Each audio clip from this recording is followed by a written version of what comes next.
Bonjour, je suis Nathalie Beaulieu, fondatrice des salons TDAH et apaisanteur.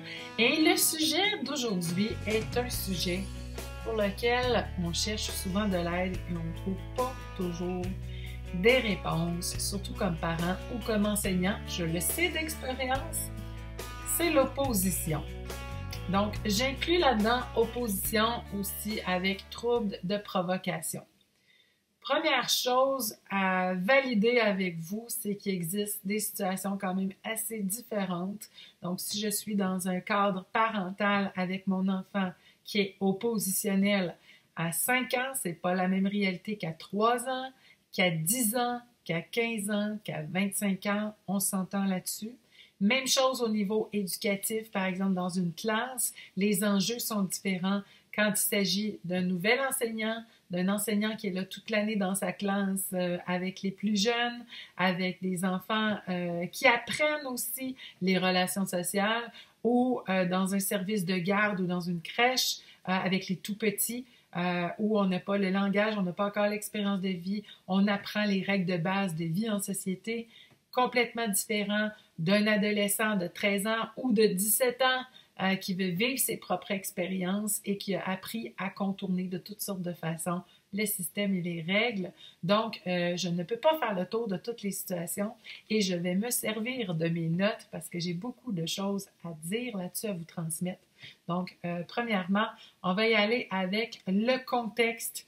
Je vous dépeins un tableau, je vous donne des informations pour valider si ça vous ressemble ou si vous connaissez des gens autour de vous, si vous reconnaissez des personnes, pas dans le but de les blâmer, de les pointer du doigt, mais dans le but de reconnaître que ça existe peut-être autour de vous, peut-être plus que vous pensez, ou à quel point vous vous reconnaissez dans la situation. Un enfant ou un adolescent qui n'écoute pas, qui refuse, qui crie, qui fait des crises régulièrement, qui dépasse les limites, qui teste les limites. Donc, on pense aussi aux adolescents qui fait à sa tête, qui est perméable aux conséquences, qui provoque la colère ou les situations désagréables ou des frustrations délibérément, qui se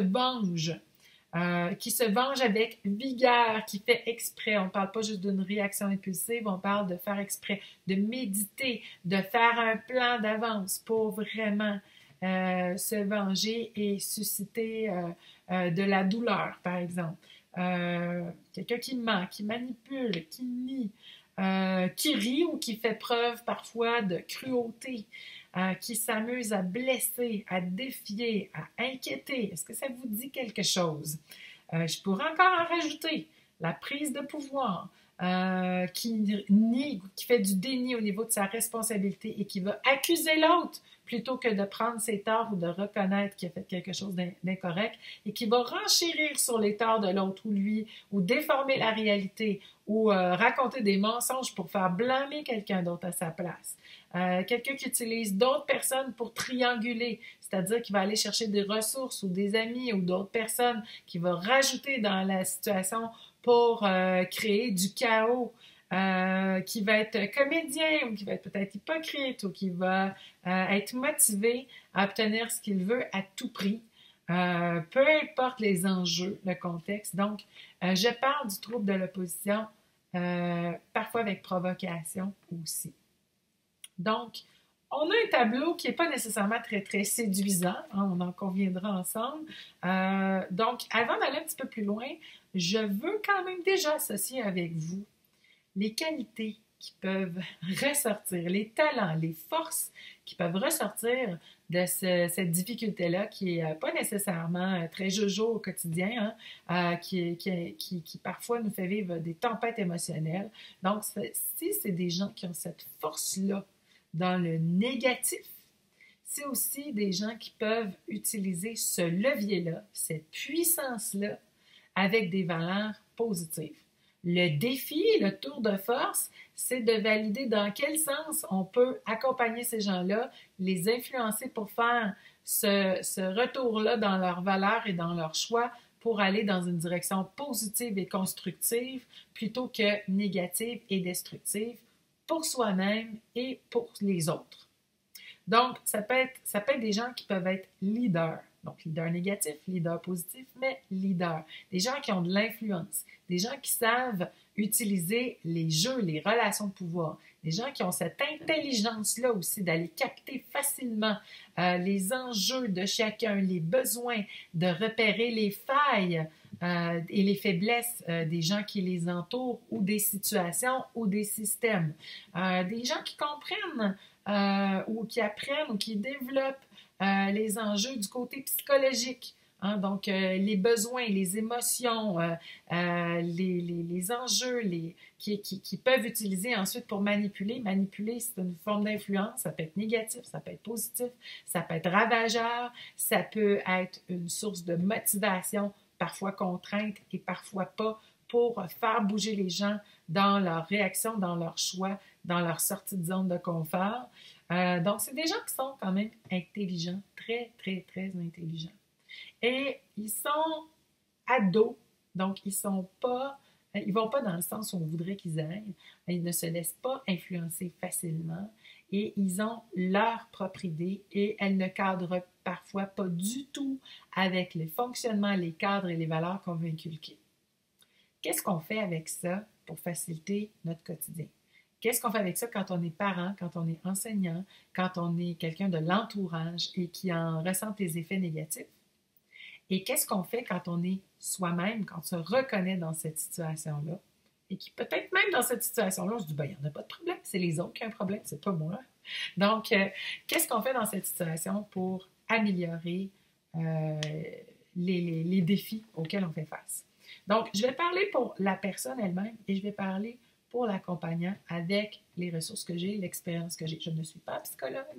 Je parle d'expérience comme enseignante, comme maman, comme conjointe, comme belle-maman, comme personne qui a vu et qui a expérimenté certaines situations. Et je vous donne les trucs d'après les lectures, les expériences, les consultations que j'ai faites par le passé, les experts que j'ai consultés, etc. Vous pouvez aller en chercher davantage. Je vous partage le bagage que j'ai. Donc, du côté des accompagnants, du côté des gens qui sont à l'extérieur, quand je suis parent, quand je suis l'ami, quand je suis le conjoint, quand je suis un collègue de travail, quand je suis un voisin, quand je suis dans l'entourage. Donc, il y a deux choses. Je peux être une personne qui a de l'autorité sur cette personne-là, ou en tout cas qui essaye d'en avoir, ou qui est dans un rôle d'autorité, et je peux être une personne qui est à côté, mais sans rapport d'autorité. Donc, ça va être deux rôles et ça va être des besoins différents. Dans tous les cas, je pense et je crois sincèrement qu'une personne qui a à gérer les comportements ou à faire avec, à composer avec les comportements d'une personne qui est oppositionnelle ou qui a un trouble avec provocation ou qui génère beaucoup de négativité, ça prend des ressources, ça prend du soutien, ça prend du répit. Donc, c'est important de le faire parce que ce sont des gens qui requièrent beaucoup de notre énergie. Donc, ça requiert aussi une constance et une cohérence dans nos valeurs et dans ce qu'on demande. Donc, si je suis en rapport d'autorité, je suis employeur, je suis enseignant, je suis un coach sportif, je suis un parent.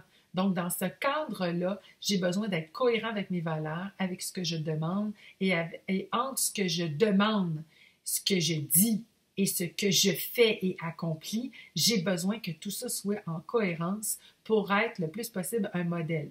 L'objectif, ce n'est pas de devenir parfait, mais c'est de faire en sorte de ne pas créer trop de failles et trop de contradictions dans lesquelles la personne va plonger pour retourner contre nous le fait que tu me demandes telle chose, mais tu n'es même pas capable de. Ça ne veut pas dire que ça donne raison à l'enfant, l'adolescent ou l'adulte devant nous qui est oppositionnel, mais par contre, on veut éviter d'ouvrir des batailles inutiles et qui vont générer d'autres problématiques et qui vont générer du chaos en donnant cette prise-là à l'autre personne. Ça demande pour la personne qui accompagne d'être leader et de proposer le plus possible un projet constructif, un projet dans lequel on peut le plus possible créer des circonstances pour s'associer ensemble, pour faire partie de la même équipe, pour valoriser l'autre et pour faire en sorte de travailler du même côté et dans le même sens. Donc, on essaye de le faire le plus possible et là, je suis déjà dans des pistes d'action en proposant à l'autre personne, regarde, je suis de ton côté, je veux t'aider parce que je vois que tu as tel bienfait, tu as telle force, tu as telle possibilité devant toi et moi, je veux t'apporter tel et tel bénéfice parce que je pense que mon expérience ou ce que j'ai à te donner va t'aider, va contribuer à ton bonheur, à tes possibilités, puis à tes objectifs à toi. Donc, c'est important aussi de se rallier avec la personne dans les objectifs qu'elle valorise. C'est-à-dire que si la personne a un projet, si elle veut acquérir plus d'influence, si elle veut avoir plus de liberté, bien, de quelle façon je peux lui proposer mon aide dans l'atteinte d'une liberté qui est saine, qui est acceptable et qui va servir de moteur de motivation pour travailler ensemble. C'est important de favoriser le plus possible ce qu'on est capable en termes de ralliement, en termes d'équipe, en termes de respect, en termes d'estime conjointe pour éviter que cette puissance-là d'opposition se retourne contre nous et que ça devienne un espace où on génère beaucoup de conflits, qu'on génère beaucoup de conséquences, de réparations, d'autres problématiques qui vont requérir qui vont nécessiter notre attention et notre énergie. Donc, on essaye de travailler le plus possible ensemble du même côté et de faire valoir à quel point c'est gagnant, à quel point il y a des bénéfices, à quel point l'autre personne va obtenir ce qu'elle veut grâce à la collaboration qu'on peut maintenir ensemble en travaillant du même sens. Donc, ce n'est pas des menaces, mais c'est de permettre de faire en sorte d'aller chercher ce que l'autre personne veut. C'est sûr qu'à 5 ans ou à 8 ans, moi, personnellement, avec mon beau-fils, je la raconte souvent, celle-là, je faisais des muffins triple chocolat. Je savais qu'il aimait le chocolat. Donc, c'était pas juste un muffin au chocolat. Il y avait un crémage au chocolat, il y avait des pépites de chocolat, puis il y avait un extra chocolat dessus. Donc, j'y allais en quantité, puis en concentration de ce qu'il voulait. Donc, je savais qu'il allait manger aucun légume. Je savais que j'aurais une bataille à pu finir pour lui faire avaler quelques vitamines à 8 ans et que ça me prenait déjà mon trésor de chocolat. On s'entend que ce n'est pas le meilleur moyen. On s'entend que ce n'est pas le plus pédagogique. Mais je devais tirer sur cette corde-là pour avoir un 20 minutes de devoir avec le fait de le faire saliver avec ça dans sa figure pour le faire bouger sur des devoirs qu'il ne voulait pas faire. Une fois qu'il était mis en route, une fois qu'il avait commencé son travail, c'était déjà un petit peu plus facile. Lui, il voyait qu'il se rapprochait de son objectif. Mais une fois qu'on avait enclenché son objectif qui était de s'asseoir et de faire des devoirs avec moi à côté pour l'aider en disant « Je suis dans ton équipe, je veux t'aider, je veux faire en sorte que ce soit le moins long possible, que tu aies compris le plus rapidement possible, qu'on termine cette activité-là pour garder le plaisir. Ça me fait plaisir de te faire des muffins au chocolat. Aimerais-tu ça qu'on fasse d'autres recettes? » Donc, j'allais de son côté. Donc, un exemple très ça semble même enfantin, ça semble peut-être limite ridicule. Je ne connais pas votre contexte à vous, quelle est la gravité de ce que vous affrontez ou quelles sont la quantité et la complexité des défis que vous utilisez, mais c'est à vous de trouver quelle est la piste, qu'est-ce qui, dans l'opposition de la personne qui est avec vous, qui est soit à votre charge, qui est soit en collaboration avec vous ou qui est adulte devant nous, qu'est-ce qu'elle veut obtenir?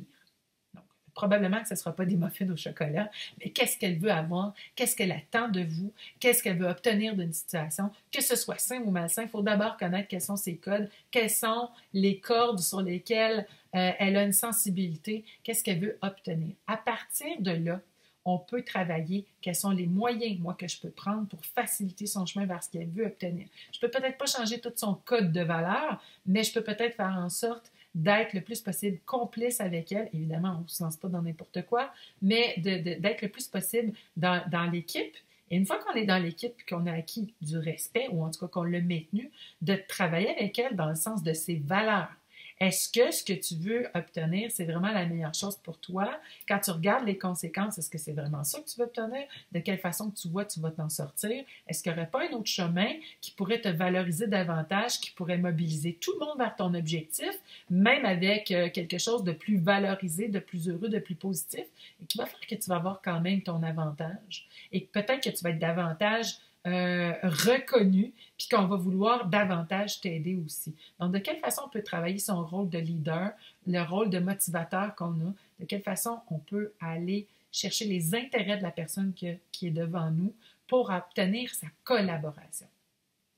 J'ai parlé d'être leader, j'ai parlé d'aller chercher la collaboration. Au niveau de la motivation, ce n'est pas tout de connaître l'objectif de l'autre personne.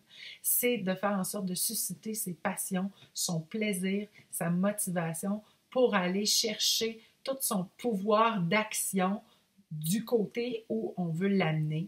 Et pas nécessairement pour la manipuler, mais pour le faire consciemment, de façon à ce que très intelligemment, dans les valeurs, dans les contextes, dans les bienfaits, on lui fasse lui faire prendre conscience des avantages qu'elle a de collaborer puis d'aller dans ce sens-là. Et si ça ne fonctionne pas, de rester quand même un allié et de l'accompagner dans ses expériences difficiles, dans les conséquences, etc. Et dire, regarde, quand tu seras prêt à changer de cap, je suis là. En attendant, moi, je vois d'autres choses. Je peux t'aider là-dessus. Tu n'es pas obligé de le prendre. Mais moi, je vois tel avantage et je te les communique. À toi d'avoir le pouvoir. Des fois, je vais être obligée de te contraindre pour ta sécurité, pour tes besoins ou pour protéger d'autres personnes. Des fois, je vais être obligée d'accepter que tu as choisi une piste qui n'est pas bonne pour toi ou même qui a des conséquences sur moi. Mais si on travaille le sentiment d'équipe, on va déjà chercher une prise et une influence pour avoir une écoute et pour voir de quelle façon on peut continuer d'influencer, d'aider et de collaborer. Ou peut-être d'avoir besoin de se retirer et de dire, c'est ton expérience, je t'avais averti, je ne l'ai pas choisi, et sans entrer dans la vengeance ou dans le ridicule et de susciter la colère, de dire, regarde, ça ne m'appartient pas, ça t'appartient. Donc, de dépersonnaliser, de dire que ce n'est pas personnel ce qui se passe et de continuer d'être l'enseignant, d'être la personne qui incite à quelque chose de positif pour faire voir les bienfaits. On va aller travailler au niveau de l'éducation ou on va aller travailler au niveau de la collaboration ou au niveau de l'influence. Ce sont des pistes que je vous incite à explorer pour voir concrètement avec cette personne-là quels sont ses choix, quelles sont ses valeurs, qu'est-ce que je peux proposer, qu'est-ce que je refuse et où est-ce que je mets mes limites. Donc, à partir de là, il y a déjà un bon terrain de jeu qui se dessine pour vous aider à avancer là-dedans. Conservez votre énergie, gardez vos zones de répit, gardez de la relève près de vous ou d'autres ressources pour prendre le relais au besoin. C'est important de vous préserver et de ne pas vous engloutir émotionnellement ou énergétiquement avec ces situations-là et ces personnes-là. Voilà les ressources que j'avais à vous proposer pour aujourd'hui. Si vous voulez en savoir plus, visitez le site lesalontdh.com et abonnez-vous à la chaîne pour obtenir d'autres ressources que je vous incite à partager si vous y avez trouvé de la valeur pour aujourd'hui. Donc, je vous remercie d'être là et de suivre d'autres capsules liées au Salon TDH et à Apaisanteur. À bientôt!